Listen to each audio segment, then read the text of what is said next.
So crypto's a big topic. Crypto is a big topic.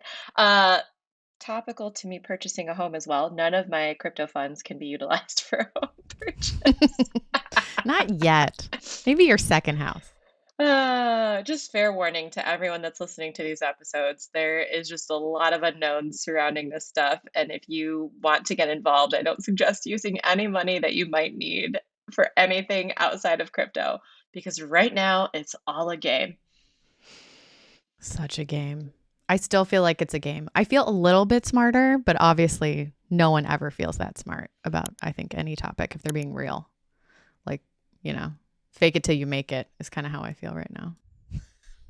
I mean, I think everything's a little bit of an experiment, but I also think the more you try it, the more confident people get. Like, I don't know. I am extremely overconfident when it comes to my investing. So there's that. Do you think it's because you've been doing it for so long? Like actively doing it? Is that what it takes to become an expert? You like have to actively do it. Yeah, maybe that's it. Like, I mean, it's just like, what would I compare it to? It's like driving a car, right? You end up doing it so much that it's reflex to an extent. You see certain things, you know why you want to do what you're doing.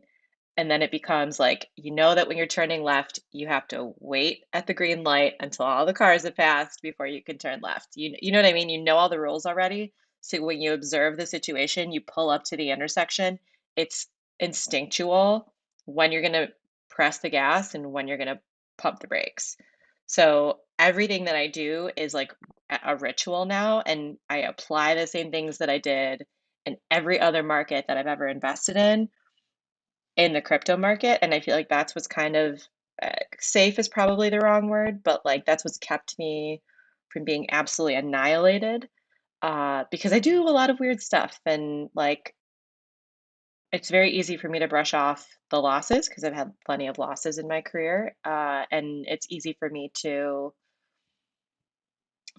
like experiment. And I think that's the same case, and that's what I would tell everyone to do that wants to get into crypto. Like it's one big experiment, and you're only going to get comfortable if you start climbing into the rabbit hole, as the crypto people say. Do you think, like now that you're getting more embedded into crypto yourself, having the background in finance and investing is helpful? Like because you're used to taking on risk, you can drive the car, you can go above the speed limit. Do you feel like it's an easier step having that background? Yeah, I mean, I make this comparison a lot, and I hate it and I love it, but crypto right now feels a whole lot like derivatives in 2008. Oh God, A lot of this derivatives. stuff, well, yeah, like so at its core, a derivative is an exchange of one bet for another bet, right? So you could bet me money that it's going to rain tomorrow, and that would be considered a derivative, right? Hmm. The same thing's going on in cryptocurrency. You are making a bet that the US dollar is going to uh, essentially value Bitcoin higher tomorrow. You're assuming that the value of Bitcoin is going to go up if you buy some Bitcoin, right? You're hoping that the value of that one Bitcoin increases against USD. It's the same thing. You're making a bet on the value of Bitcoin. You're making a bet that it's going to rain tomorrow. Those are both different types of derivatives. What you would could potentially argue that is closer to like cross currency transactions, since they're technically called currencies. But we kind of talked about this, Caitlin. Crypto isn't really a currency. It's closer to an asset than it is a transactable dollar. So Okay, I have to tell you. Remember, when we met like 8, 9 years ago now, whatever, you were like, I work in derivatives. yeah. And then I'd zone out when you explained it to me. Now I actually get it. Nothing works with a marketer like a damn analogy, but thank you for that because we finally did it. Okay, makes sense. Yay. I love you. Thank you, crypto. Helping a sister out. How do I feel about it in general? Um, I mean, it kind of feels like the cool kids game right now. It still does to me. Like I want to be a part of it because I want to be cool, in general. But I also don't want to miss out. Like, what if I make a lot of money? And how do I get into it the right way? And I know we talked to our three lovely ladies, Beck, Lee, and Caitlin. God, that was a long pause. Sorry. We talked to a lot of people, but it helped me in little instances. But I think I texted you the other day. I was like, I think I bought some crypto. You're like, Godspeed. Well, Which is true. It's a risk, but I'm willing to take on more risk now. I don't know. What advice would you give people like after listening to those 3 episodes? How should they get into crypto if they want to? I think it's about learning to crawl before you learn to walk, before you learn to run, right? So, uh, I would say if you're used to like traditional bank stuff and you want it to feel like traditional bank stuff, some apps act more like you're buying stuff at a bank than others. So, for example, I know Coinbase is like the tried and true. They've been around for a long time. Everyone's heard of that name. They were the OG in like crypto purchases for all. They also have an educational piece to it. So, I'm plugging Coinbase, but I'm not really plugging Coinbase. None of this, by the way, is a recommendation to either buy crypto or for a platform that I'd recommend. It's just me explaining to you my experience in the UX and the UI and what I think is the easiest place to go. So, Coinbase is kind of like the OG. One that I have heard from my friends that are trying to shift more into crypto that makes it easier for them is BlockFi. BlockFi also does things very similarly to a bank. So when you move funds in, the way that they do ACH, the way that they withdraw, the interface that you use, BlockFi has a very similar feel to, I'm buying assets into my bank account. You raised your hand. Do we have a question? Yes, I raised my hand. ACH. Okay.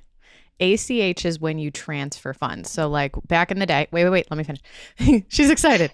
Back in the day when I was dating all those banks, and I still am dating all three, when I was transferring money, I was like, where's my money? Where's my money, Sai? You're like, oh, it's transferring. It's an ACH transfer. So it's like a wire transfer. Okay. So, How is it different in crypto? so, Is it? so ACH is where the money's missing and you can't find it. Remember, you panicked. Wire is instantaneous, so you should see it.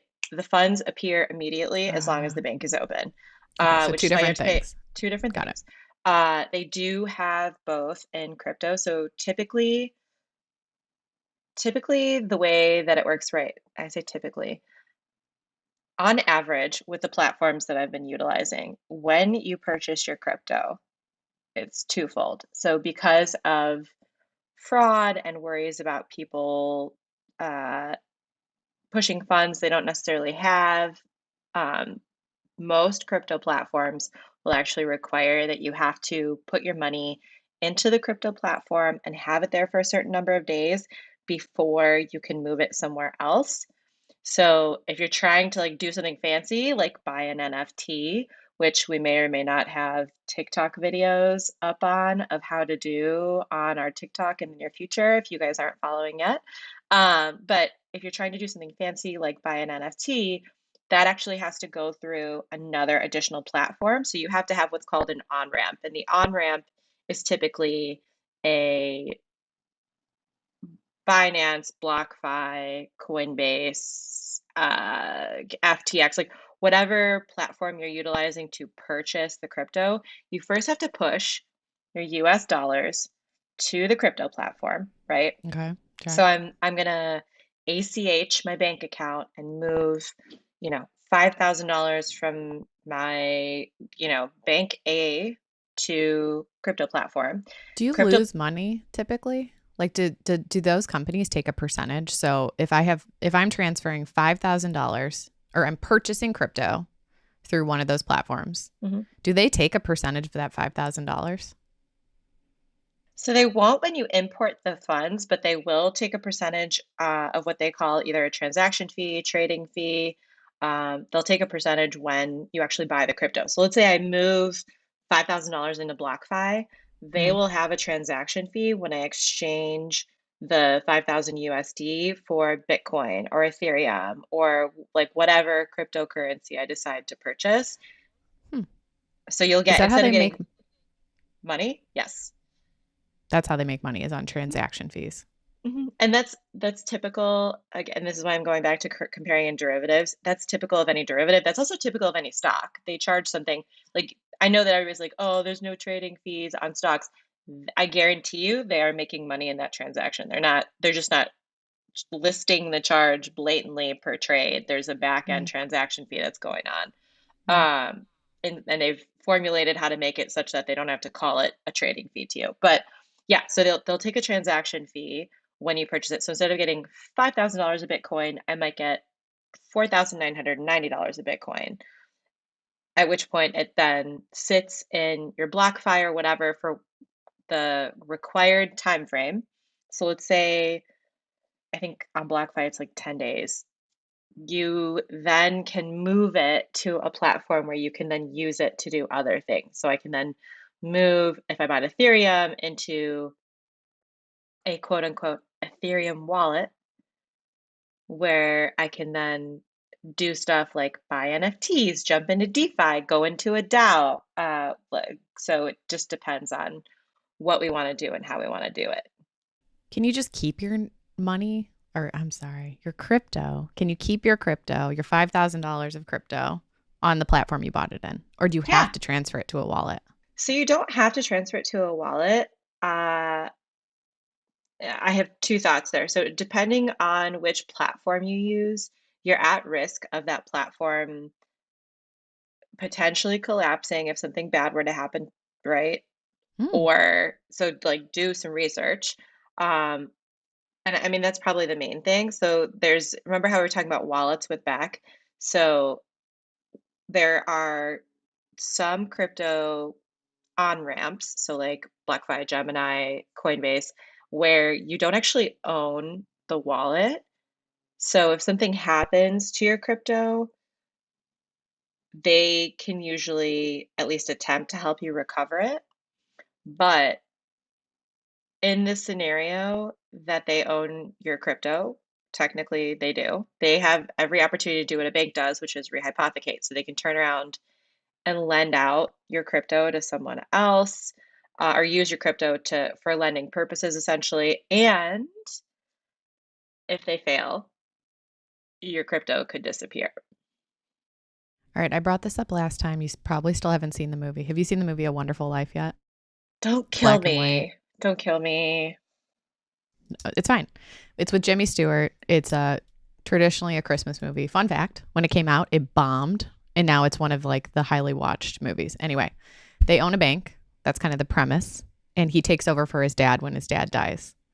And they're hitting the depression. It's like 1920. Don't quote me on that. When was the depression? 1920-ish. Don't spit up. Anyway, There was a panic in 1919, and then the Great Depression started in 1929. 29. Thank you. So everyone rushes to the bank because they want to get their money out. And he's like, I don't have your money. And he starts explaining to them, they're like, what do you mean you don't have your money? Well, you don't have my money. He goes, well, your money, Mrs. Smith, went to Mr. Smith's home when he bought it. And his home money went to the grocery store to Mr. Roberto and blah, blah, blah. And he was explaining all of that. So when you say what's the word? Rehypothecate. That's exactly what it is. Rehypothecate. Okay, Yeah. that makes sense. I didn't know Yeah. that word. That's a good Yeah. one. Okay, I'm going to Yeah. use that. Uh, Rehypothecate. and every single bank does that already, right? When you go in and you deposit your money, they're using those funds to turn around and lend a portion of that out into the economy. But in cryptocurrency, when you do that, you're doing that a little bit in a riskier manner, right? Because none of those funds are backed by the government. Remember how we talked about up to Ah, 250K? And I mean, decentralized decentralized, sort of. ish. But yeah, I mean, decentralized insofar as a lot of these companies are startup companies that are owned by VCs. But the second piece is you're using extremely volatile funds that I compare them in terms of like risk class to like stocks. Like if people start to lose their jobs, lose a bunch of money, what's the first place they're going to pull their money out from? It's going to be crypto. It's not going to be like it's going to be crypto, the stock market. It's always the riskiest asset class that they start pulling back from, Mm, right? mm-hmm, Because the last place that they can go is their house and their savings mm-hmm, account, which are the safest. mm-hmm. So it's a super volatile and risky place to go. But if you're risk on, which I recommend everyone should always be a little bit risk on, you know, it's also the highest yielding. I think that's really good to keep in mind. I didn't take that away from some of the convos we've had either offline or online, aka the podcast, that those companies could collapse. But it's the same way that a bank could collapse, so to speak, but it's a little bit more risky.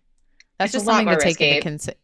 something to take into consideration. You're like you've told me in the past, like, hey Megan, if you put money into the stock market, know and be okay that you might lose it.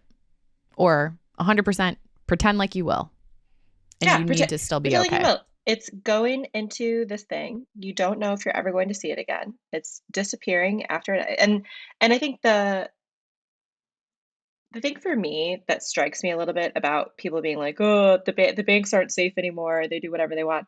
Well, in the last financial crisis, they all got saved by the government. Uh, they facilitated acquisitions. They facilitated the saving of Wells Fargo and Merrill Lynch, which is now part of Bank of America. Like all of these things transpired to save the banking industry. The crypto industry is not nearly as large in terms of primary transactions, but it is rapidly growing in terms of I'm going to take crypto from Billy. I'm going to let Sally utilize some of it here. I'm going to let Sally to create a collateralized loan, offer Bitcoin. Like that secondary market is wild and extremely high yielding, which is why people are doing it, but super risky. So, yeah, just something to think about in the background. So when you're investing in it, it's money that can go to zero and that you're willing to let disappear, but you're willing to get some yield off of in the near term. You know, it's kind of ironic to me from a very layman term or perspective, a layman perspective, is crypto is like sought after as like decentralized, something of its own. But as we're talking about it and as I'm learning more, I'm like, they're starting to pattern themselves off the things they're trying not to be, which was like big banks. Like they're taking some of the structure, it sounds like, and putting it behind, some of these platforms because it works. Am I wrong in thinking that? Yeah, what I think is the most interesting about the things that I read about crypto is that we've taken the history of traditional finance and we've recreated it and Yeah. kind of relabeled it as Web3. So crypto's a rebrand of like the traditional dollar. I'm just going to say that and just let it lie. Okay. So, anyway, back to kind of the stepping stones because this is super helpful for me. And I imagine this could be super helpful for people listening to this. So, you want to go and buy $5,000 worth of crypto of your choice. I set up let's just use Coinbase as an example. I set up a Coinbase account. I transfer my funds from my HM Bradley savings account, $5,000 into Coinbase. I then just kind of like let it lie for a little bit. But then, I don't know, our Basil or Basel or however you say it pops up and I'm like, ooh, that's cute. I can't really like own it, but it's like digital and I like it. And I find an NFT I want to purchase. What do I do? So, depending on the blockchain that the NFT is on, you're going to purchase cryptocurrency in that blockchain. So, the most popular place for NFTs is Ethereum. So, Mm, you'd purchase some Ethereum and okay. then make sure that you move the Ethereum into a wallet that will let you purchase NFTs. So, it has to be something that can connect to whatever platform the NFT is on that you want to buy, right? So it'd be Um, kind of like a currency exchange in like layman's terms. Like I want to buy a house in France, but I only have USD dollars, Yeah, so you have to take Bitcoin. your Well, yeah. So Oh, wait. let's say you can transact in Bitcoin. So if it's in Bitcoin, then yeah, but I haven't heard of NFTs in Bitcoin. So you have to get the correct cryptocurrency. So the most popular one is ETH. So basically, you would have to buy the ETH somewhere. You would then move the ETH from one wallet to a wallet that can plug in to whatever platform is selling your NFT or wherever you can access it. And then you would bid on the NFT in hopes that the seller of the NFT will sell it to you for whatever price you can afford or want to pay for. 2 questions. Yeah. One, if I had $5,000 worth of Bitcoin, can I use Bitcoin to buy ETH? Yeah. Yep. Oh, That's also, I didn't. think about it, that's also a form of a derivative. You're exchanging one asset for another asset. Oh, God. The matrix we go. Okay. And then when I use my now ETH to buy my beautiful new NFT, I put it into a wallet, which is a different company, like MetaMask. Is MetaMask like a. MetaMask is the wallet for Ethereum. Okay. And for like other L2s as well. So you can basically change it into a bunch of different crypto asset holdings that are based off of ETH. So now I have a Coinbase account and a MetaMask account. Mhm. And then I'm going to use my MetaMask account to bid on my NFT. Mhm. And then when I get the NFT, where does it go? Into your MetaMask wallet. Oh, Mhm. okay. So MetaMask is just it just gives you the ability to see all of the contracts that you have on the blockchain, on that blockchain. Contracts being like assets, non fungible assets, Yeah, so it'll tokens. show you your NFTs, it'll show you your crypto assets, it'll show you all of the things. So like I think my MetaMask right now has like 4 or 5 different things in it. Are those public? Can I go look at them? I have a public wallet address, yes. Is it a bunch of racehorses? Did you ever get one of those? You leave my racehorses out of this, Megan I McShay. didn't get it. I will tell you though, I was looking at art. Is it Art Basel or Basil? I think it's Art Basel. All right, that one. I was looking at some of like their galleries when it was Mhm. going on, and there were some things I was like, that's really pretty. But part of me is like, I want a big like digital monitor so I can look at it. I don't want it just like in here. Okay, do you remember when we were at Bitcoin 2021 and all of you putzes told me not to buy any NFTs? Yeah, I was like, these are all ugly. I'm just gonna say Snoopy, and if Scott listens to this, he's gonna laugh. And I know it's not an NFT, but we're just gonna leave that there. You know, I sent him the last episode. He still brings up Snoopy. He told everyone about Snoopy at Royal, and he told everyone about my ape problem. So So I good. look great there. Uh, but yeah, I don't, NFTs, Bitcoin, 2021. yeah, We told you not to buy them. yeah. And now NFTs are like cool. I would just like to point out that sometimes I know what's cool before it's cool. No, they were cool. I was like, yeah, this is cool, but all of these are ugly. I was like, don't get them. They're not pretty. That was my POV. I was like, spend your money however you want. You know better than me. It's just like, eh, Mom, mom. literally. Oh, God. All right. Well, interesting. Okay. I think this is like a good step by step process. I think we should like do it live and post it somewhere, like a TikTok or something. Yeah, I'll do an Instagram live of this and a TikTok. I'm totally fine with that. I think we should do, so to everyone listening, I think in the next week, Megan and I are going to link up and we will step through this live, how we would do it. And Megan, I'll have you step through it since I know what I'm doing. And I think it'll be more fun to see like what questions come up when you do it. Mm. Okay.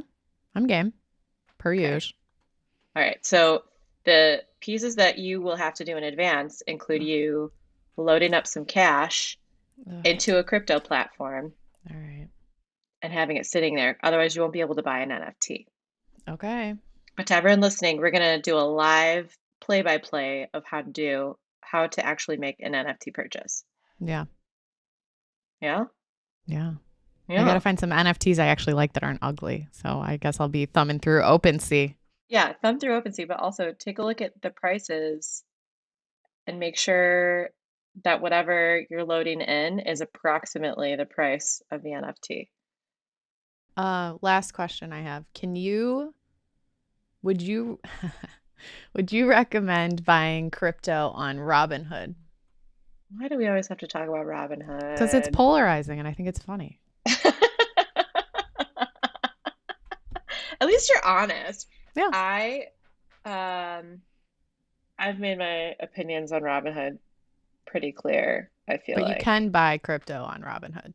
You can purchase crypto on Robinhood. I think Robinhood is one of those places where you don't own your wallet though. But you don't own it anywhere. Like Coinbase, they, like you said, Right. they could rehypothecate. This is, yeah, you nailed it. I think the big thing for me is you should take a look at that fine print and figure out if you're comfortable with the fees that you're being charged, because that's the biggest thing to me with Okay, crypto. that's fair. Yep. Okay. I, well, Should we wrap it up? we should wrap it up. Mm. Totes my goats. Okay, Meg, I want to hear the two most important things you learned today from us talking about crypto. And I don't want one and I don't want three. I want two. I'm in a two for mood. Oh, God. Two most important things. Okay. The first one, I understand what derivatives are. It has nothing to do with crypto, but I think it's funny. It's only taken me 9 years. That's Um, literally not the point of this episode. no, I know, but I just like I want to have that one. So that's like point zero. Let me just like have that. Okay, you said two, so that's zero. One is, you kind of broke down the barrier of entry for me a little bit, and I think that's super important for people. And having the analogy of it based on kind of the banking structure helps lessen my anxiety about it. Being able to just be like, yeah, I want to purchase this. It can live here. I know it's a risk, but I'm okay with that because I want X, Y, and Z. Or I want to see where it goes and I want to play in it and I have money to play with. I feel confident with that. I'm like willing to do that today. Mhm. Another one is, which I think is just top of mind always and needs to be, and I need to remind myself is like, there's different fees on different platforms. Not everyone is like exactly the same. So before you sign up, before you pay for it, make sure you understand what are the transaction fees. Are they different on Coinbase versus FTX versus Robinhood? Like, who do you want to get in bed with? This is like a who are we dating again? And how much are you willing to give up? That's two. And then three with the derivatives. I'm proud of you for coming up with 2.5. Thank you. Yeah. Oh. No, it's super helpful. I think this will be helpful for a lot of people. And I'm excited to buy an NFT. I'm going to go look on OpenSea today. Woo woo. Okay, go take a peek. To everyone listening, we'll have some specials coming up in the next week, so stay tuned. And shameless plug, we are looking for more podcast reviews, so go like us, go smash that 5-star button. Let us know what else you want to hear about too, because if you haven't pinged us on Twitter or Instagram or YouTube, we want to know what else we should be talking about as we start to prepare for our next saison. So, right on. Should we wrap it up, Meg? We love Love you. you. Love you too. Bye. Bye.